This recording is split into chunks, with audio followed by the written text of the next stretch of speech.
The battle of the century is how some people chose to describe the 100 Thieves versus Sentinels matchup.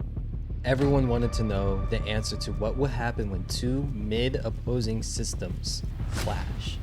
The stoppable force meets the movable object. And I have to say, solely based on the memes alone, I was looking forward to this match more than the grand finals of Tokyo. And it did not disappoint. Jobs were on the line, comebacks were made, clout was up for grabs. And Yoru had a 200% more pick rate than all of Masters Tokyo combined? We'll get into that later. But first, let's start off with map 1. And instantly we got flashes of Zekken's dominance by just charging people down with a Marshall. I don't know if it's because I recently spent days watching King highlights for my latest player spotlight video, but I was getting major flashbacks to the time when King got his Marshall ace against T1 on Haven. It quickly looked like Sentinels were going to take map 1 in a convincing fashion, a map that was picked by 100 Thieves. Everyone on the team was clicking. Sentinels fans were basically rejoicing that their team was winning the mid-off. At this point, you could say Sentinels were just a more prepared team during the couple of months that both of them had off. However, some things never change. I am inevitable.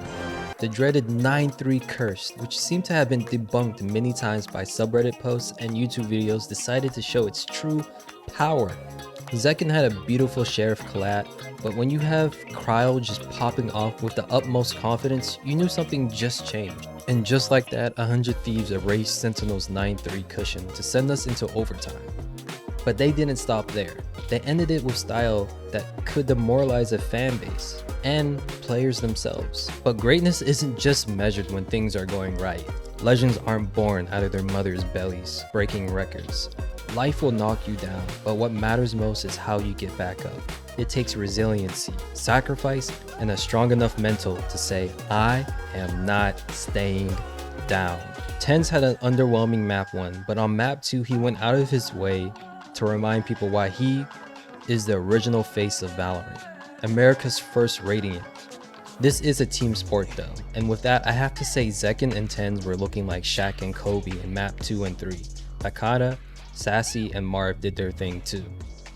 I just want to give attention to this simple yet very effective chamber play here, where Cryo got a kill, TP'd to get 2 more.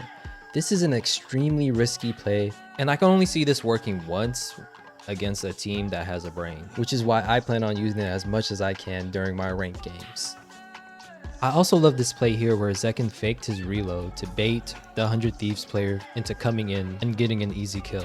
And it was pretty surprising that Asuna was able to dodge this Raze ult. And even though he did die, you can tell Zekken was still perplexed as to how the heck that even happened. Nonetheless, Cryo's insane plays couldn't do the trick. Sentinels went on an 8-0 run after the half to claim map 2 in dominant fashion. This had to be the most shocking and intense agent select reveal I've ever witnessed. Watching this live, you instantly thought, oh, 100 Thieves are throwing. And then slowly, when Sentinels were revealing their agents, you might have said to yourself, this looks a little familiar. But no, surely they wouldn't. They did. And Sentinels knew exactly the kind of response that this pick would have gotten. Just look at the players' faces while they try to hype up the crowd. The only thing I hate about this is now my ranked games will be flooded with people thinking Yoru is a great agent, but didn't put in the work or the time to make him great. Nonetheless, both teams won their map picks, showing that they were both well prepared during their mini break. And map 3 will show us who spent their time better, who studied harder, and who was most deserving to move on. And as we know now, Sentinels answered yes to each of those questions. And not to disrespect 100 Thieves, Asuna had some good moments on Yoru, as well as Cryo popping off per usual. But we know comparison is the thief of joy, and Tens made Asuna look like he was just a Yoru TikToker. Tens' flashes and strats were impeccable. He was hitting zip tie flashes that didn't only catch 100 Thieves off by surprise, but the crowd too. Watching this live, I was scratching my head as to figure out how the heck he was able to hit some of his flashes in specific areas of the map. Just the beauty of lineups, I guess. But he was also able to freestyle these flashes too. And in my opinion, Yoru flashes are the hardest to constantly use, but Tens was able to help his teammates multiple times with near flawless synergy. For example here, where Tens was coming out of CT and Marv was in showers. To help Marv get out of showers, Tens threw a flash, which blinded Short, and gave Marv the opportunity for an easy kill. And yes, Sentinels made this look easy, but trust me when I say this isn't something easy that everyone and their mamas can do. This game was one of the rare Valorant esports matches where I was fully invested from beginning to end and didn't doze off midway through. Even though both teams got eliminated from LCQ, I'ma tell my kids that this match was our mid-World Cup. I hope you guys enjoyed this match as much as I did. Until next time, stay safe and I'll see you later.